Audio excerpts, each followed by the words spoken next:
We're pulling from a really fascinating stack of material today. It's ranging from behavioral economics papers to demographic surveys and even some viral Reddit threads. Yeah, and aggregated personal finance dashboards too, which is Mhm. super interesting. Exactly. And it's all pointing toward this really quiet but structural revolution in how people are thinking about money. Oh, absolutely. It's a massive shift. Because usually when the phrase early retirement gets thrown around, the immediate mental image is one of extreme, almost punishing Oh sacrifice. yeah, the bulk lentils diet. Exactly. You're eating nothing but bulk lentils. You're living with like four roommates in a tiny studio apartment, and you're obsessively hoarding maybe 70% of your income. Right, just so you can dramatically walk out of your corporate job at age 35. Right. But it's historically been framed as this stark binary choice. Yeah, it really has. The cultural narrative suggests you either grind away in the traditional corporate machine until you're 65, hoping your 401k survives the next market crash, or you live like a financial ascetic in your 20s. To buy your way out of the system Oh, early. exactly. There really hasn't been a mainstream middle ground at all. But the data we are looking at today suggests that binary choice is dissolving, specifically for Gen Z and younger millennials. Right. We're exploring a phenomenon called coast fire. Now, for anyone familiar with the personal finance space, traditional fire, Financial independence, retire early. right? It's all about that aggressive scorched earth frugality we just mentioned. But coast fire is completely different. It's a much more balanced, almost stealthy approach to wealth. It really is. And our mission for this deep dive isn't just to look at the math, but to understand the profound behavioral and cultural shifts driving this. Okay, let's unpack this. Yeah, because the shift is massive. Uh-huh. Coast fire is fundamentally altering daily spending habits, career trajectories, and even how an entire demographic views the concept of labor. Wow. Yeah, it doesn't ask you to strip your life down to the bare studs for a decade. It asks for a highly strategic, localized sprint of saving while you're young. A sprint.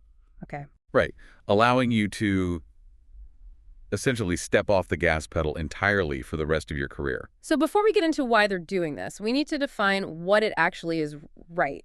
So it's essentially like pushing a boulder up a hill, but you only have to push it the first 100 yards. Yes. Once you hit the crest gravity, or in this case, compound interest takes it the rest of the way down, you just have to walk alongside it. That is a perfect visualization of the mechanics. At its core, coast fire means hitting a specific savings and investment target very early in life. Like 20s or 30s? Generally, yeah. Yeah. We're talking about someone in their 20s or 30s aggressively investing until their portfolio reaches a calculated critical mass. Okay. That number needs to be large enough to grow completely on its own without another dime added into a fully funded retirement portfolio by traditional retirement age. Let's pause right there because this is where the behavioral shift happens. Right. Once you hit that number, you know the crest of the hill, you stop. You completely stop. You stop contributing to your retirement accounts. Like zero. Zero. You transition into the coast phase. From that day forward, you only need to earn enough money to cover your current everyday living expenses. That's wild. The agonizing decades-long pressure of saving for the future is just gone. It's fully funded in the background. But practically speaking, how does that translate to someone's daily life? Let's say I hit my number, I'm 29, and I just stop saving. Doesn't that invite a massive amount of lifestyle inflation? Well, it invites lifestyle recalibration. Calibration. Yeah. The behavioral economics papers in our stack highlight is that traditional fire demands a mindset of total deprivation for the promise of future freedom. Right. You're always saying no. Exactly. You are constantly telling yourself, no vacations, no better apartment, no expensive hobbies. Every spare dollar is locked away. Yeah. But if you hit your coast number at 29, the 20 or 30% of your income that was automatically diverting to a 401k or an IRA suddenly stays in your checking account. Which fundamentally changes your daily budget without requiring a raise or a promotion. Precisely. It removes the baseline financial guilt that plagues most working adults. Oh man, financial guilt is so real. It is. The literature calls this the alleviation of ambient financial stress. Ambient financial stress, I like that. Yeah, so if you want to spend your current income on a nicer apartment or a trip to Japan or taking a specialized art class, you can do that with zero guilt Because your 65-year-old self is already taken care of. Exactly. You are redirecting the capital from long-term hoarding back into your current quality of life, allowing you to actually experience your 20s, 30s, and 40s. I see the appeal. I really do. But I have to play devil's advocate here. Sure. You're telling me someone who aggressively saved and tracked every penny for 5 years can just turn off that anxiety switch. It's tough. Right. From a psychological standpoint, that seems highly improbable. Frugality becomes a deeply ingrained habit, sometimes even an identity. That is a very real friction point, and the Reddit threads in our sources are full of people discussing this exact transition phase. Oh, right. Yeah, they actually call it coast-to-fire whiplash. Whiplash. That makes sense. It actually takes people sometimes a year or two to learn how to spend money again without panic. Because they're so used to hoarding it. Right. But the structural reality remains. Hmm. They have the option to spend. They aren't trapped by the necessity of savings. And having that option is huge. It is. And that option is what reduces the burnout. Okay, let's look at the engine powering this whole thing. We all know how compound interest works mathematically. Classic hockey stick growth curve. Right, exactly. I put $1 and it makes a few cents. Then the cents make sense and 30 years later it explodes. Yeah. But what's fascinating in these sources isn't the math itself, it's the behavioral arbitrage. Yes. Gen Z is weaponizing that hockey stick curve to buy mental health today rather than buying yachts tomorrow. They are essentially exploiting the one variable in the financial formula that you cannot work harder to get, which is time. The sources provide a stark comparison to illustrate this. Let's say you have an investor who puts $10,000 into an index fund at age 22, Okay, 22. never adds another dollar, and just lets it sit. They push the boulder over the crest and walk away. Yes. Then you have a second investor who waits until age 35 to invest that exact same $10,000. Same amount, just 13 years later. Exactly. When both of these investors hit age 65, the results aren't just slightly different. Right. They are separated by a massive chasm. The 22-year-old ends up with dramatically more money, sometimes 2 to 3 times as much total wealth as the 35-year-old. Wait, really? 2 to 3 times as much? Yes. The only variable that changed was the 13 extra years of compounding. That is just wild, because the late-stage growth is applying to a much larger base number. Exactly. It's exponential, not linear. Here's where it gets really interesting to me, though. Gen Z has such an advantage here. Yeah. Unlike older generations, they grew up with easy access to investment apps and calculators right on their phone. Yeah, Robinhood, Webull, all of those. They can visualize this mathematical reality instantly. So a modest, aggressive saving phase in their 20s carries way more weight than saving twice as much in their 40s. It does. Let's ground this with some specific concrete numbers, though. Good idea. Because the abstract math always sounds great until you have to apply it to a real salary. Let's walk through how someone calculates their specific coast number. Okay, so the calculation requires working backward. Backward, okay. Let's say you are 25 years old. Mm-hmm. You decide you want to have a portfolio worth $1.2 million by the time you are 65. All right, 1.2 million. That gives your money a 40-year runway. Got it. If we assume a historical inflation-adjusted market return of about 7% per year. Which is pretty standard to assume, right? Yep. Yeah, it's a standard benchmark. You can use a basic present value formula. You're asking the math, what amount do I need today, growing at 7% for 40 years, to equal 1.2 million? And the math spits out roughly $80,000. Correct. If you can hustle, keep your living expenses artificially low, maybe work a side gig, and accumulate $80,000 in your investment accounts by the time you blow out the candles on your 25th birthday. Whoa. You have officially hit coast fire. You never have to invest for retirement again. Wait, hold on. $80,000 by age 25. I know it sounds steep. For a generation strapped with exorbitant student loans, entering a volatile job market, and facing record high rent, that sounds just as impossible, if not more elite than traditional FIRE. It really does. How is this actually democratizing anything? If I'm listening to this and I have negative net worth at 25, I mean, I'm tuning out right now. That is the most common and most valid criticism of these models when presented in a vacuum. Yeah. But the 80,000 at age 25 is just one highly aggressive scenario. The beauty of Coast FIRE is that the timeline is fluid. Okay, so what if you're older? If you can't hit it at 25, the math still works incredibly well at 32.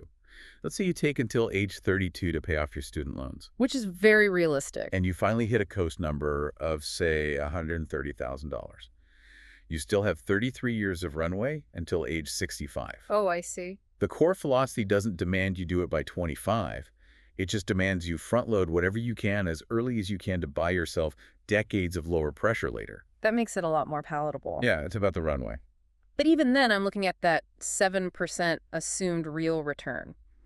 Are we really betting our entire financial future and our decision to stop saving at age 30 on the assumption that the stock market will behave over the next 40 years exactly like it did over the last century? It's a very fair question. What about sequence of returns risk? What about sustained market stagnation? It's a critical vulnerability. If you hit your coast number and immediately experience a lost decade in the stock market where returns are flat or negative, your trajectory is broken. Yeah, your 80,000 just sits there or shrinks. Exactly. The math assumes an average, but the market doesn't pay out in smooth averages. That's why the most robust coast fire strategies build in a massive buffer. A buffer. Okay, so they oversave. Right. They don't aim for the bare minimum coast number. They aim for 20 or 30% over that number before pulling back. Okay, that makes sense. Furthermore, many participants don't actually drop their savings rate to absolute zero. Oh, they don't. No, they might drop it from 30% to 5%. Just to keep the habit going. Just to keep a trickle of capital flowing and hedge against inflation, outstripping market growth. Okay, so the math has caveats, but it's sound if buffered properly. But mathematically, this has always been true. Compound interest wasn't invented in 2020. So why not just go all the way with traditional fire? If you've got the discipline to save aggressively in your 20s, why not just keep doing it and retire completely at 40? Because mathematically you could, but psychologically, traditional fire creates a massive trap. A trap. And this is a huge demographic driver of the coast fire movement. Traditional fire typically requires a savings rate of 60 to 70% of your income. Which means you are living on almost nothing, like literally nothing. You're hacking your life down to the bone. You're driving a 20-year-old car. You're never dining out. You're tracking the price of single vegetables. Wow, single vegetables. That sounds exhausting. It is. For the vast majority of human beings, sustaining that level of deprivation for 10 to 15 years is psychologically exhausting. It triggers a very well-documented cognitive distortion known as all-or-nothing thinking. Oh, this is the diet analogy, right? Yes, exactly. If I decide I'm going to follow a strict keto diet and I do it perfectly for 2 weeks, but then I eat a single French fry, my brain says, well, the diet is ruined. I might as well eat an entire pizza. Exactly the same mechanism. If a goal feels too extreme, or if perfection is the baseline requirement, the moment someone slips up or realizes they can't sustain it, they abandon the goal entirely. So they just give up. Right. If the only advertised path to financial independence is 15 years of misery, an ordinary person making an ordinary salary looks at that realizes they can't do it and just reverts to the standard narrative. They accept that they will be grinding until they are 65 and inflate their current lifestyle to cope with it. Precisely. They buy the nicer car just to feel something right now. So Coast Fire removes the psychological trap. By shifting the requirement from a lifelong marathon of deprivation to a temporary sprint, it suddenly becomes palatable. It does. Like, I might not be able to live like a monk for 15 years, but I can definitely live with a roommate and eat cheap takeout for 4 years right out of college. Exactly. It creates an attainable middle ground.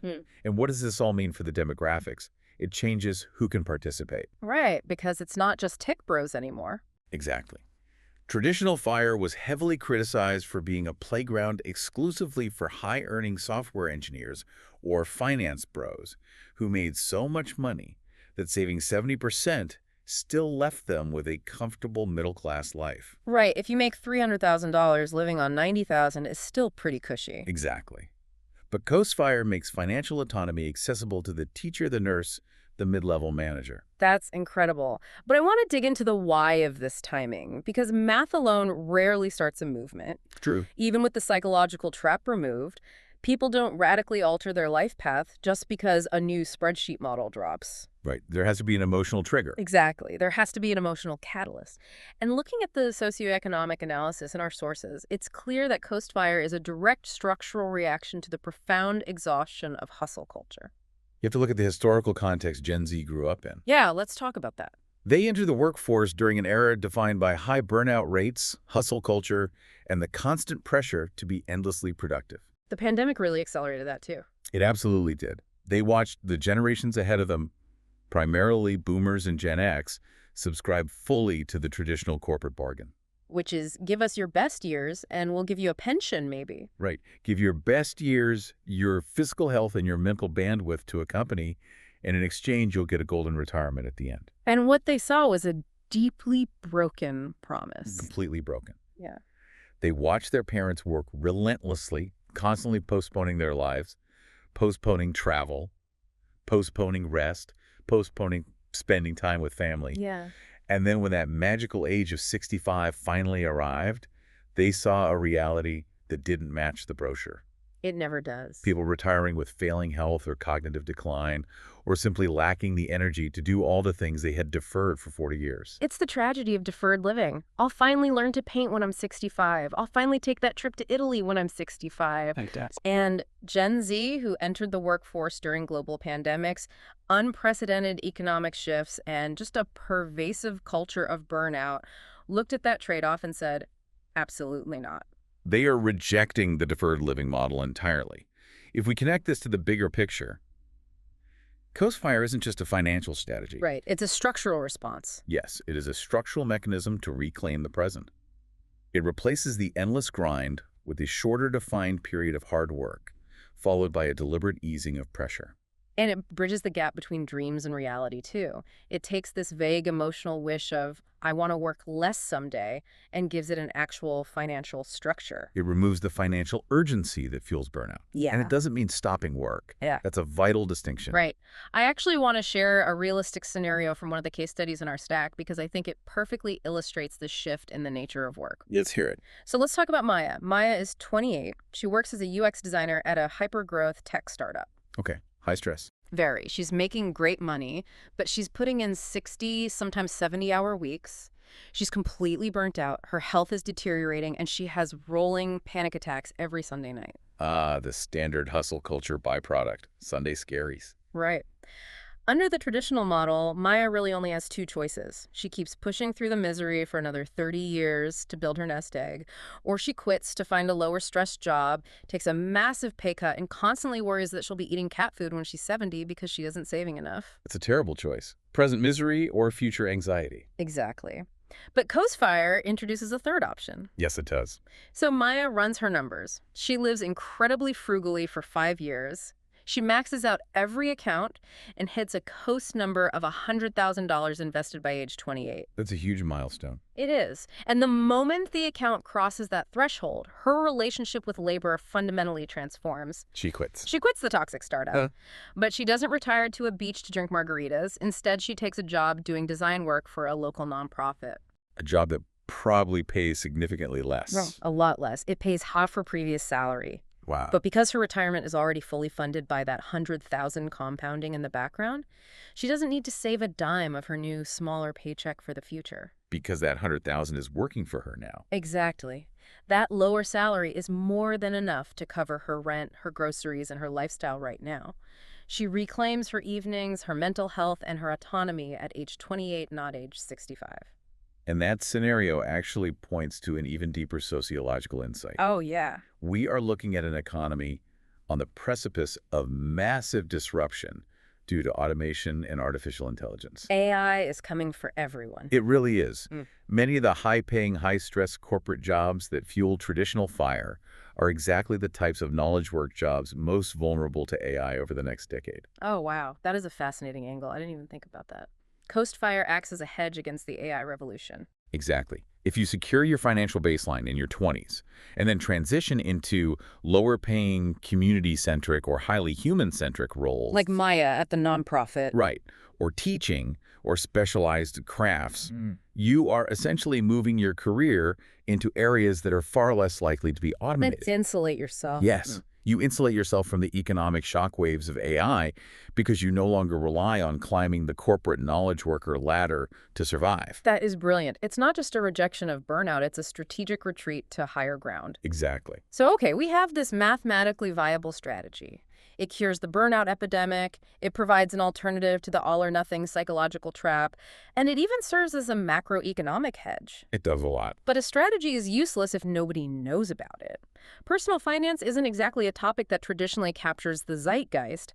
How did an entire generation coordinate this shift? The catalyst for the movement's explosion is purely digital.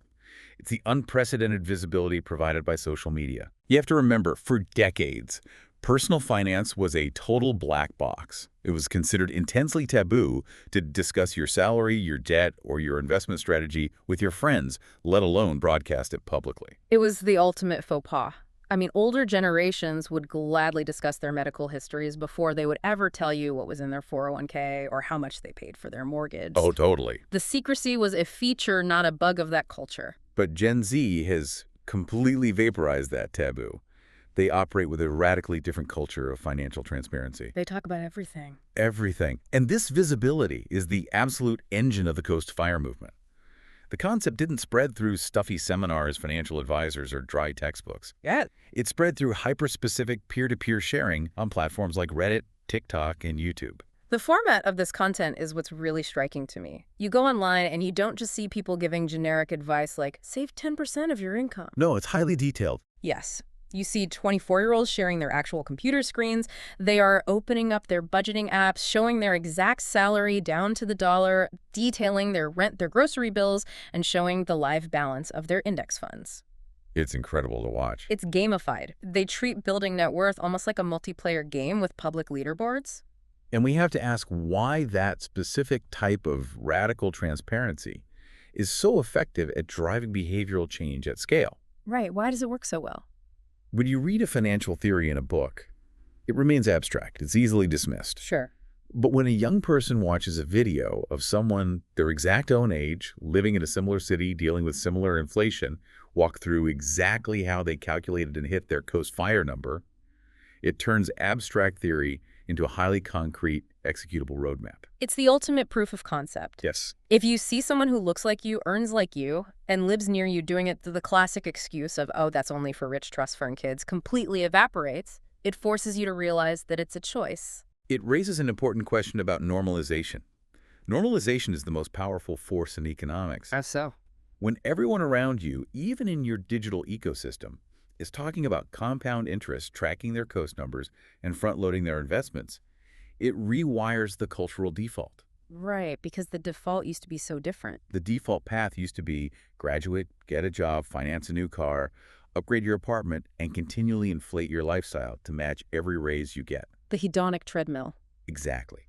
But the new default being presented to millions of young people daily is graduate breaths. Keep your expenses artificially low for 5 years, hit your Coast number, and buy your freedom. Wow. It completely alters consumer behavior in the most critical spending demographic. Which is terrifying for traditional retail and luxury brands, but incredibly empowering for the individual. Absolutely.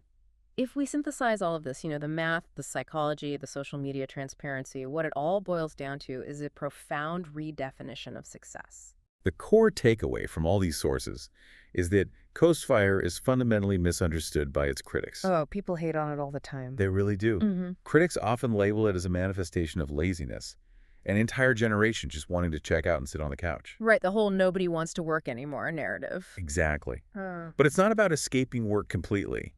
It is about utilizing time as a tool to remove existential pressure early in life. Right.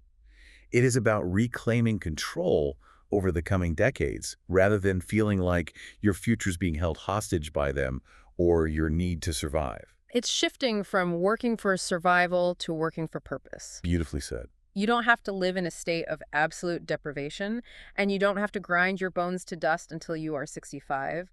The middle path actually exists, and the map to get there is being open-sourced in real time. You dig the hole, you water the tree diligently for a few years, Yeah, and then you have the luxury of enjoying the shade while it grows. that's the dream. And I want to leave everyone listening with something to chew on, something that builds on everything we've uncovered today. Yep. If we really are watching an entire generation successfully remove the financial terror of survival by their late 20s or early 30s, how does that fundamentally alter the fabric of society? Think about It's it. huge. If millions of highly capable young people no longer have to make career decisions based on fear, desperation, or the need for a corporate 401k match what happens to innovation, Oh, man. what kinds of businesses do they start when failure doesn't mean starvation? Right when the risk is gone. What kind of nonprofits do they found? What kind of communities do they build? And what kind of art do they choose to create for the next 40 years of their lives? It's a staggering thought. When survival is no longer the primary driver of human labor, the ceiling on human potential completely disappears. It genuinely changes the world. Well, thank you all for joining us on this deep dive. Until next time, keep questioning the defaults, keep exploring those middle paths, and maybe, go run your own numbers.